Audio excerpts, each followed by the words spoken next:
اللہ کریم نے فرمایا یہ جو 5 علامتیں ہیں، 5 اللہ تعالیٰ کا ذکر ہو تو دل ڈر جائے، وَإِذَا تُلِيَتْ عَلَيْهِمْ آيَاتُهُ زَادَتْهُمْ ایمانا،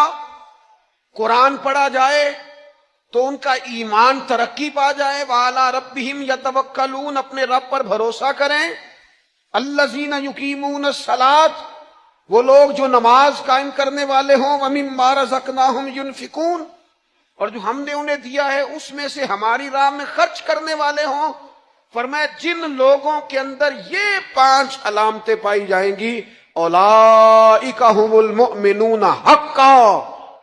فرمایا یہ سچے مومن ہیں۔ کرتے پھریں اپنے حساب سے لوگ تشریح نکالتے پھریں کہ میرے سے اچھا مسلمان کون ہوگا، لیکن رب کا قرآن کہتا ہے، یہ فرمایا لہم درجات عند ربہم، ان کے درجے ان کے رب کے پاس ہیں۔